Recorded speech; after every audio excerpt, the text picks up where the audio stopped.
Superman is set to leave Fantastic Four in the dust as the gap continues to widen day over day. But one of the underlying stories here is what Disney is really concerned about moving forward. It's not just about the MCU and the Fantastic Four failure. There's a handful of fascists that I would just throw into outer space. It's about, sit back, we're going to explain.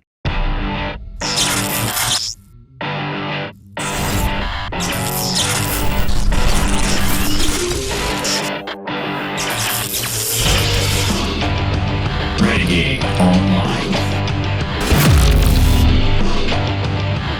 Well, folks, welcome back. It's another great day here at Valiant Renegade. It's good to see all of you out there once again. And if you are like one of the many watching this video not yet subscribed to this channel, please take a moment and turn that little red subscribe button to gray. Hit that like button, hit that notification bell, share this sucker out on the social medias, and of course, please do leave a comment before you head out the door today. Make sure to join us every Sunday and Wednesday afternoon at 6 p.m. Eastern right here for the live show. Just as we thought, even after some sinking projections over the course of the weekend, the Sunday morning estimates from places like Deadline were going to come in higher than were going to be the actuals come Monday. Sure enough, that's exactly what happened.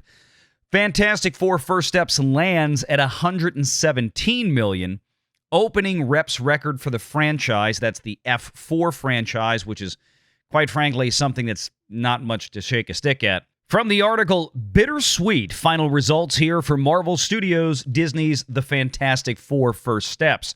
On one side, it's the fourth 100-plus million opener and a rebound for the MCU post-Thunderbolts at 74.3, I guess if you can call it a comeback.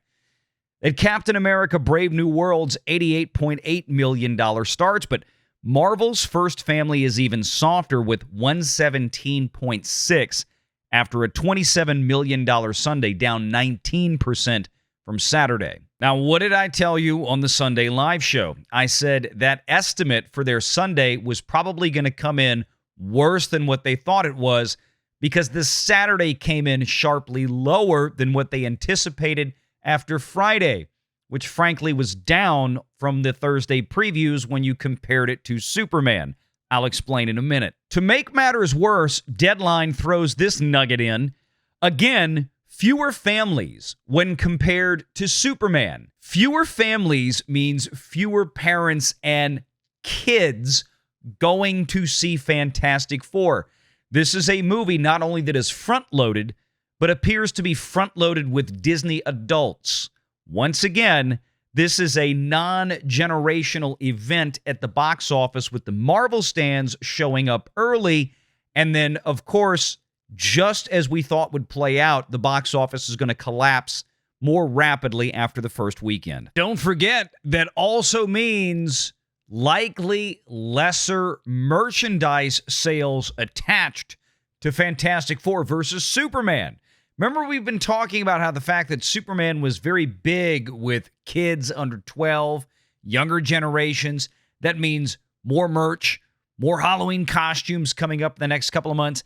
Fantastic Four is not getting that audience. It's far and away from a record opening for the Fantastic Four franchise. At this point in time, sources are expecting a second weekend decline of 60. That's 60%. So around $47 million, keeping the Matt Shakman-directed movie at number one. The hope here is that there is an expansion with female moviegoers given the Vanessa Kirby mama angle of the film. What? So according to Deadline, they're hoping, or Disney is hoping, or somebody is hoping, I don't know who the hell that would be, that women are suddenly going to show up because Vanessa Kirby mama in the movie, but Pedro is daddy and stuff. I genuinely don't even know how to assess the level of cope anymore sometimes in the Hollywood access media, even when it comes to box office articles by DeAlessandro in Deadline magazine. This is, I would say, arguably the gayest Star Wars, I think, by a considerable margin. And it gets a little frustrating at times, that's to be sure, but yeah, mommy, daddy things. It's been described as the gayest Marvel project ever. I definitely think it is. Seriously, fuck all of these people. But good Lord, a 60% expected decline by Deadline on Monday morning. Monday morning. I mean, we're not even on Wednesday yet, and they're already anticipating a 60% drop. I wonder why that is. Oh, wait, we know. Let's compare some of the early data with Superman versus Fantastic Four. All of the Superman previews added up to about $22.5 million domestically. That included an Amazon Prime exclusive that was in IMAX theaters, one showing one night, several days before the rest of the country saw it. But a $56.1 million opening day, which included the $22.5 million. That means the first opening Friday for Superman was actually somewhere just a little south of $34 million. Now, let's take a look at where Fantastic Four is. Remember, they were praising the preview figure for Fantastic Four coming in as one of the biggest of the year. And look at that, sure enough, $24.4 million. Wow, that's almost $2 million more than Superman registered just 2 weeks prior. But look at the actual Friday number there that includes the Thursday previews. You've got $57.2 million. Not even quite $1 million more than what Superman did.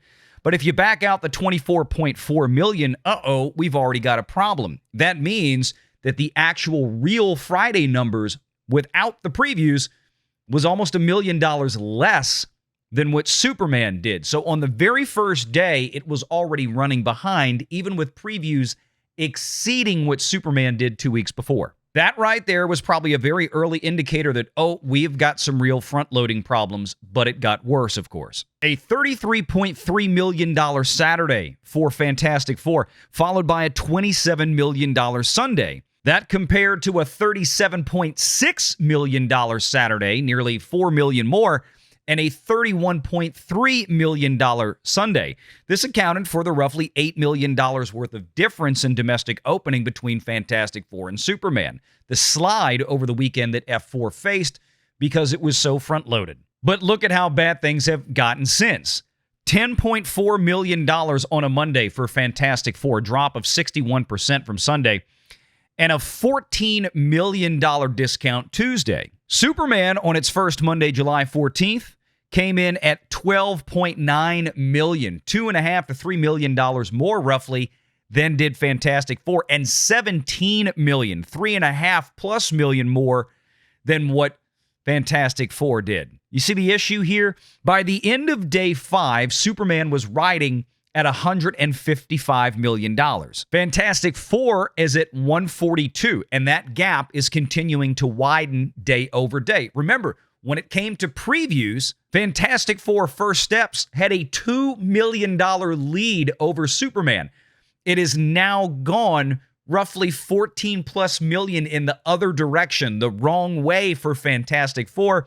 As the days go on, the gap continues to get bigger and bigger, and this is very problematic. Now, to be clear, again, I don't care if you liked the movie or hated the movie. That's not what this is about. It's about the ability for a film, in this case Fantastic Four, to leg out comfortably enough, especially when it has direct competition in the exact same year, in summer, 2 weeks apart, both enjoying things like IMAX and PLFs for at least 2 weekends to launch. Yeah, well, Fantastic Four is falling behind, and that's not something that Disney wanted to contend with. They wanted to be the biggest superhero movie of the summer, and therein lies a deeper problem. They spent an absolute ton of money not only on marketing the Fantastic Four, as of course did Warner Brothers with Superman, but look at the two lead actors in this. Look at how David Corenswet was presented by Warner Brothers versus, well, everything Pedro Pascal has done in the last couple of months. And to make it even crazier, right now, Superman is at about $296 million. That figure up there on the domestic box office does not include Tuesday yet, although if you scroll down right here, you can see it, $296.7 million. It just hasn't populated to the top of the page yet. That's after 19 days. Jurassic World Rebirth just crossed 300 million like yesterday. So Superman is way ahead of the game. Now, where does it go from here? The expectations, given its domestic performance to this point, in a relatively short period of time, especially compared to its peer group out there this summer, minus, of course, Lilo and Stitch.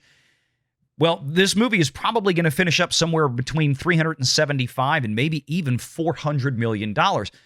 That's a 3x leg out at the very minimum. But with the way Fantastic Four is currently shaping up, it looks like the old 2.5x is pretty much on the table again for yet another Marvel movie.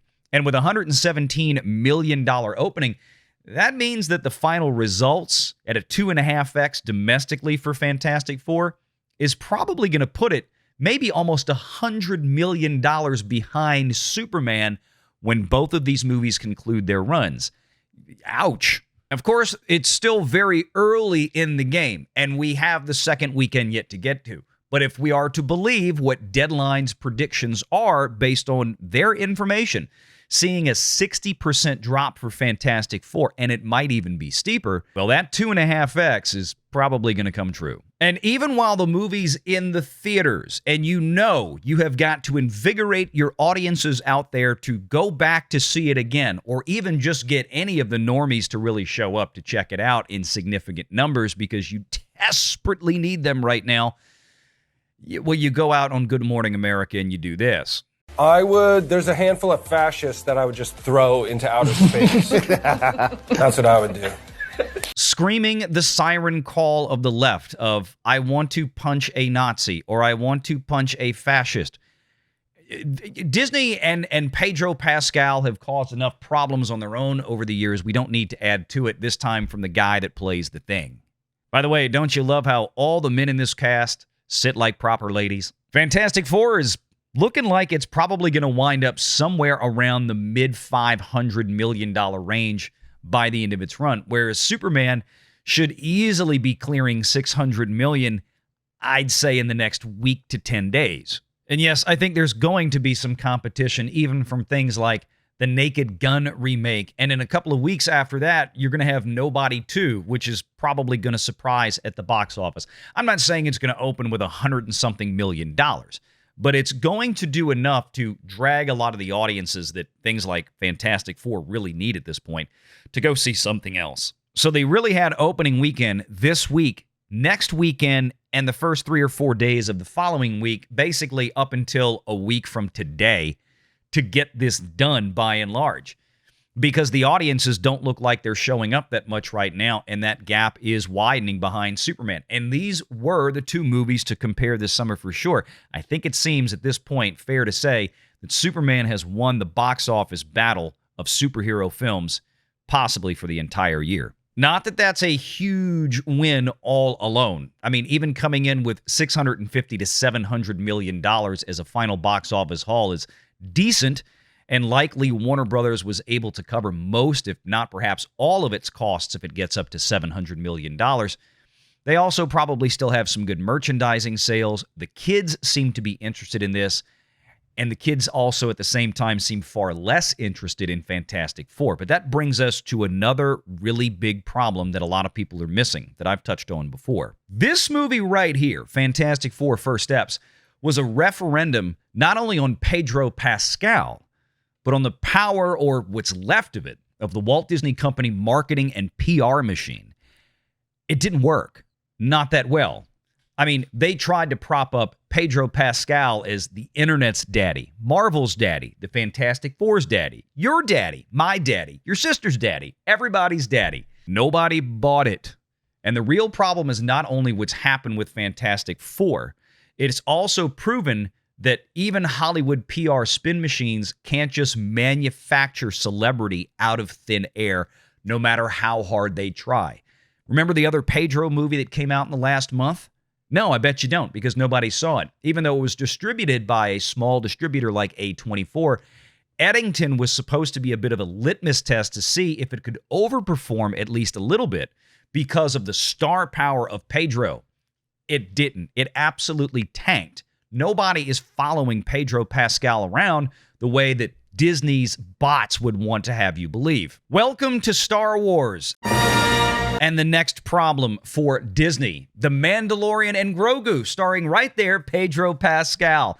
You know, the guy that Disney just tried to gaslight the entire American and frankly global movie-going public into thinking that he's way bigger than he actually is and make people actually care about him. Yeah, that entire marketing campaign wasn't just a referendum for this year on Fantastic Four, Pedro Pascal, and the Disney marketing machine. It was a referendum on what they could do or perhaps not do with the star power, or really the lack of star power, of Pedro Pascal.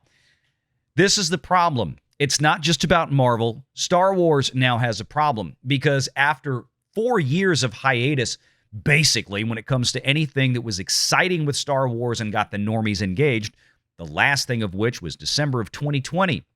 Nearly 5 years ago this year when Luke Skywalker showed back up. Yeah, I know there's been other Star Wars projects since then, but they really haven't brought in anywhere near the audience that Mando Season 2 did. And now they're going to have to follow up a very bad Mando Season 3 and a hodgepodge of other disconnected Star Wars, Lucasfilm, Kathleen Kennedy trash that has been farted out onto Disney Plus since then.